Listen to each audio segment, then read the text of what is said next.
Olá, viva! O desafio como foi lançado não poderia ser mais interessante. Escolher entre toda a produção de cinema um filme onde o retrato de justiça esteja bem representado e com rigor, mostrando o outro lado desse conflito que se põe muitas vezes numa decisão de tribunal. Todas essas questões associadas à justiça. O cinema pode, no limite, colocar a questão fulcral e que nos obriga a refletir sobre o que é, afinal, a justiça. Seremos nós justos quando avaliamos alguém simplesmente pelos factos, distanciando-nos do contexto, daquela máxima, o homem e as suas circunstâncias? Bem, o que me foi pedido é que sugerisse um filme e não deixa de ser uma missão um bocadinho difícil, porque se prende com os meus gostos mais pessoais, para além de uma variedade infinita de obras que, curiosamente, sempre foi um género e um tema que agradou muito aos argumentistas, aos realizadores, muito mais ainda aos atores que veem nas representações de tribunal uma boa oportunidade, uma oportunidade única e especial para brilharem com esforço, porque são normalmente papéis que obrigam a uma grande entrega, grandes monólogos, grandes diálogos e um confronto de argumentos que os obriga a emergir da personagem. Tive dificuldade em escolher entre alguns clássicos que são obrigatórios de ver para qualquer causídico. Pensei, por exemplo, na Sombra do Silêncio, a adaptação do livro de Harper Lee, com a brilhante interpretação do Cary Grant. Ponderei também escolher a Anatomia de um Crime, de Otto Preminger, com James Stewart, mas depois de refletir melhor, acho que um dos filmes que melhor nos obriga a pensar sobre o que é a justiça é, sem dúvida, a produção de 1957, 12 Homens em Fúria, do Sidney Lumet.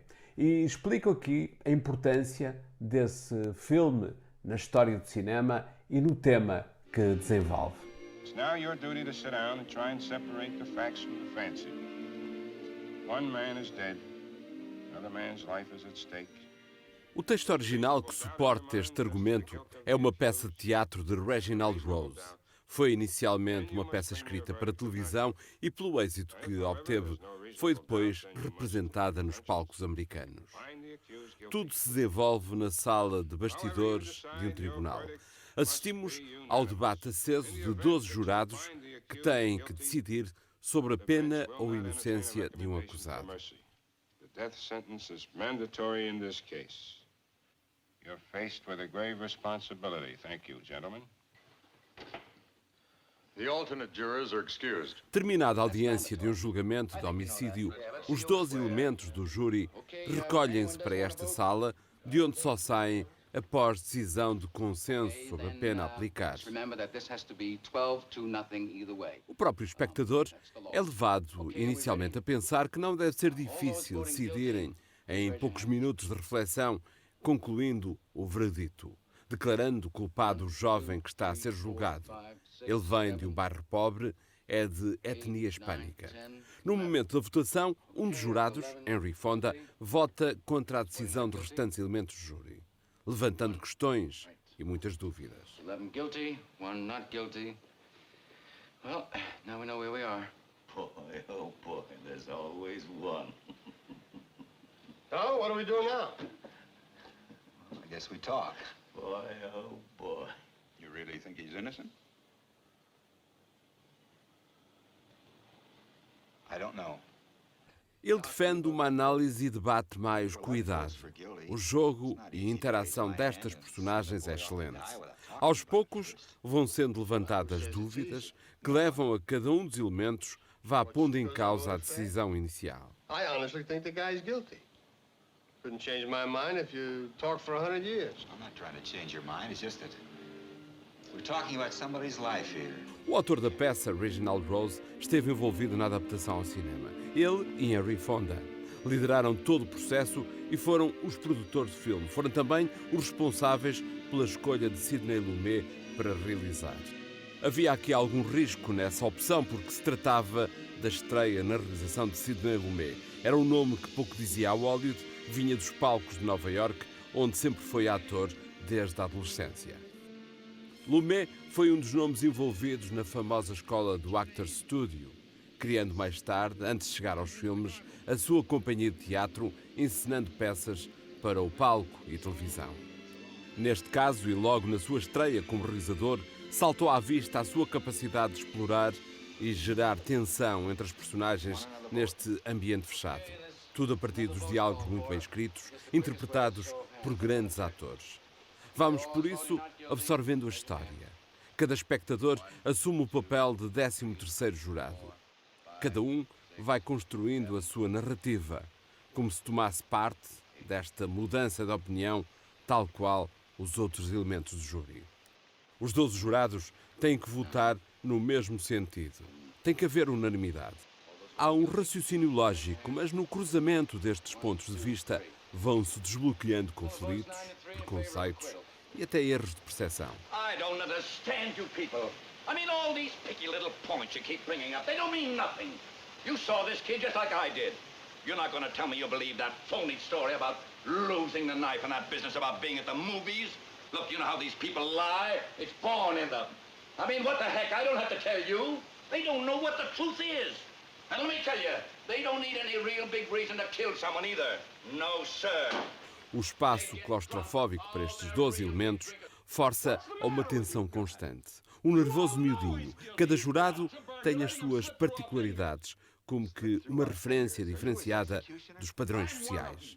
É por isso fácil, a quem vê, sentir-se preso a cada uma das personagens. São homens com um passado, uma história e até motivações conscientes ou não que condicionam as palavras e o pensamento. You want to see this boy die because you personally want it, not because of the facts.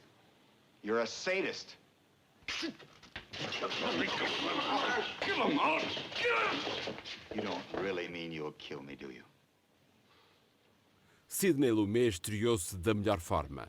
Este foi um filme que marcou toda a sua carreira futura de realizador. Teve uma tarefa nada fácil, dirigir um grupo de atores numa ação de diálogos e tensões interligadas. Quase tudo a passar-se numa única sala. A câmara só sai desta mesma sala na interligação de cenas e no final. You heard me. I had enough. What do you mean you've had enough? That's no answer. Não se limitou a filmar teatro. Há aqui um notável trabalho de posicionamento de câmara, enquadramentos que baralham, forçam a que nos aproximemos da opinião das personagens. What do you want? I say he's guilty. You want to hear your arguments. I gave you my arguments. We're not convinced.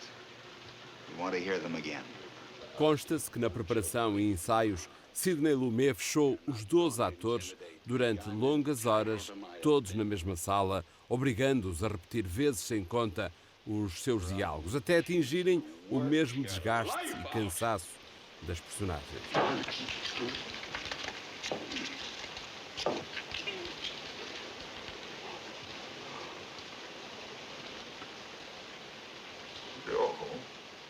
Teve 3 nomeações para os Oscars e um remake feito em 1997. Ainda hoje, um filme que é mostrado nas universidades de direito americanas para preparar advogados e juízes. Take a look at this knife. It's a very unusual knife. I've never seen one like it. Neither had the storekeeper who sold it to the boy.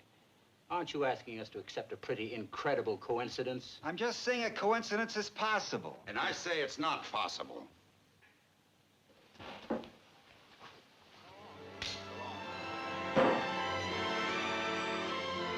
Apesar de uma produção datada, é um filme que desinquieta pela análise das questões da fragilidade da justiça e, quão difícil é, a imparcialidade plena.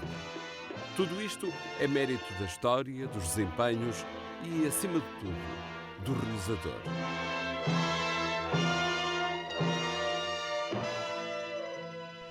12 Homens em Fúria é um filme que não é fácil, devo-vos dizer, não é fácil encontrar já em DVD. Mas com estas novas tecnologias do streaming e o VOD, podem e devem ver esta obra essencial, disponível num preço simbólico para visionamento no Google Play ou no YouTube, em versão de grande qualidade, em alta definição.